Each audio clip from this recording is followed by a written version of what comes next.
There's just something different in the air. Don't tap that glass, baby. Don't tap that glass. There's a monster in it. Don't tap that glass. Kennard's cooking right now. Don't tap that glass, baby. Don't tap that glass. LeBron James way downtown.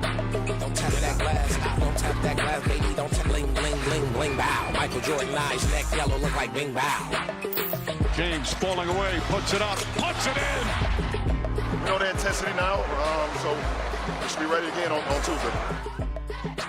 So the Lakers, they stole game one, and that's a good sign for any LeBron James team. Danny, you know this. Saturday marked the 32nd time LeBron has taken the first game of a series, and LeBron's teams, they won in 29 of the 31 previous series after taking that 1-0 lead. Shams Charania is back with us, along with our senior writer, Dave McMenamin. So let's start with the biggest question in this series, and that's on the Rocket side of all of this for game two here. Kevin Durant, officially, he is listed as questionable. Shams, I want to start with you, and then Dave, hear your reporting here. What is the likelihood that he is going to play? Luka, so the process tonight for the Houston Rockets and Kevin Durant will be Durant will warm up pregame, and they're going to make a decision. But Rockets sources believe and are hopeful that Kevin Durant will be able to play tonight. They're optimistic. What he's dealing with is a deep bruise in the right patellar tendon. That's caused swelling. It's impacted his range of motion. So it's going to be about how fluid does he move pregame, how much fluidity does he have in his steps. The fact that Kevin Durant sat in game one tells everyone everything they need to know about how severe the pain he was feeling. So we'll know pregame tonight whether he's going to be in a position to play or not.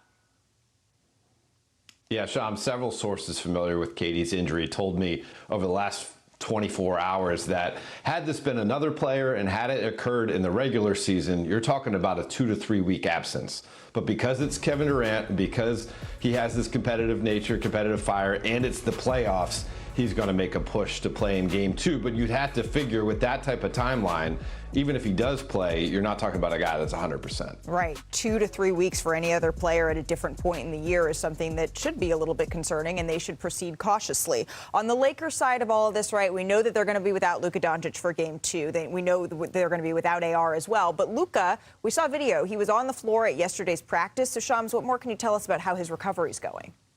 Malika, the sense around the Lakers is that Austin Reeves is actually the one that's further along than Luka Doncic in their respective rehab processes. I am told Austin Reeves has started one-on-one on-court work. The next step for him is to continue to go through the progressions of 3-on-3, 5-on-5. Remember, early April here, he had a 4 to 6 week timetable. So theoretically, that puts him on track late in this series, potentially early in the next series. The Lakers are not expecting Luka Doncic to be back in this series. He is out indefinitely, but Austin Reeves making some progress on the court. Okay, holding out a little bit of hope that they may get one of those two back then. So, Dave, for now, despite all of the conversation about LeBron needing to take a back seat throughout the season, now look all the way back on his shoulders. How is he handling being thrust back into the leading role here, something he's grown very accustomed to over the years? Yeah, Malika, I want to take you back to the last week of the regular season. The Lakers had lost their first two games after the injuries to Austin and Luka, and they're up in San Francisco for a team meeting. And several team sources told me that LeBron, from that moment on, kind of shifted back into the leader role and the primary role. And basically his tone, his focus, his attention to detail from that point through the end of the regular season, through the week of preparation, during the play-in tournament, and then through game one, was that of follow me, and if you take care of your job, I'm going to take care of my job, and we're going to have a chance to win. Now, it doesn't mean that them winning game one means that they're going to get automatically to the second round, but if they stay in this mode, and LeBron's certainly going to set the example how to stay in this mode, they feel like they have a game plan that can get them further along in the playoffs. And then, as Shams alluded to, maybe you get Austin back late in the first round, maybe you get Luka back later on in the playoffs. Look, we have seen LeBron take rosters that have far more flaws than this on deep postseason runs, but at 41 years old, let's see if he can do it again. Dave, Shams, thank you very much for that insight as we bring you back inside our Los Angeles studio here. Before we get to the Lakers side of all of this that Dave just touched on, What we heard on Kevin Durant, how concerning is that to anybody? What are we thinking here? I would say, number one, talking to teams who've worked with Kevin Durant in the past, they think he's one of the toughest players they've ever seen. So they expect him to play as soon as possible. And the Lakers are going to expect him to play tonight. And secondly, the teams that were potentially facing the Lakers in the first round when they performed their preparations for this, expected that Austin Reeves would be the one who would return first and that he would be able to maybe come back late in the first round. But isn't it an advantage, Danny, for the Lakers? They know they're going to be without their leading scorers in this game, as opposed to the Rockets are sort of playing on this edge of, are we going to get KD back? Are we not? I don't know if it's an advantage, but I don't like the Houston. Again, I think KD would have played if he could have. This let me know this was serious than it actually was. But you can't play with the game. I think they thought they could afford to sit KD because they're playing with house money.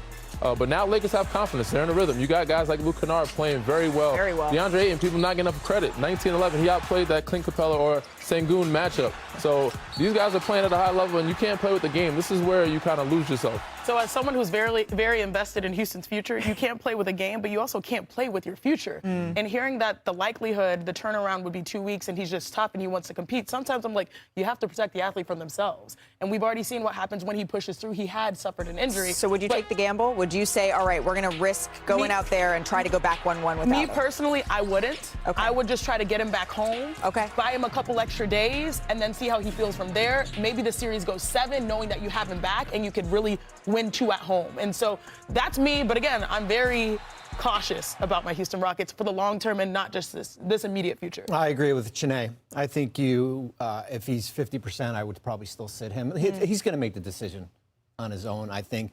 I think you have enough to win tonight. They should. Without Kevin Durant. They should. Considering where the Lakers are right now, you got to clean up your offense. That's the most important thing.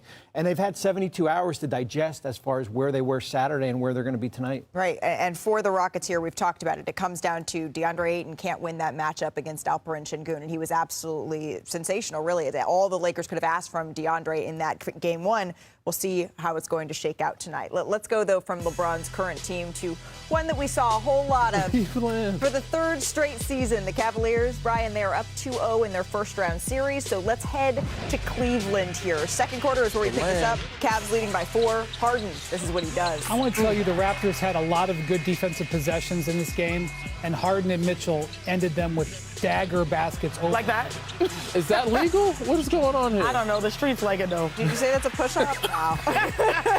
And then the stare down after. Did you see this angle? Yeah, that looks quite familiar from years past. And then it bounces 3 times, almost a Kawhi-ness to it. Shooters bounce. Muscle check. There you go. Goes on in. And then jumping ahead to the 3rd Thought he year. was like, what? Mitchell going to work. Little dart to Mobley for the slam. He finished with 25 points, 11 of 13 from the field. He's been hooping. Cavaliers closing it out here. Mitchell, You know what's coming. he's got that range. Pulls up for 3, knocks it down. He finished with 30 points on the night. The Cavaliers go on to win, and now they're up 2-0 in this series. And they had 3 25-point scorers in a playoff game for just the 4th time ever. Mitchell, Harden, Mobley, this is what we've been waiting for. They also became the first playoff trio with 25 points, 5 rebounds, and 55% shooting since 1991. That's when David Robinson, Rod Strickland, and Willie Anderson did it for the San Antonio Spurs. As everybody knows, right?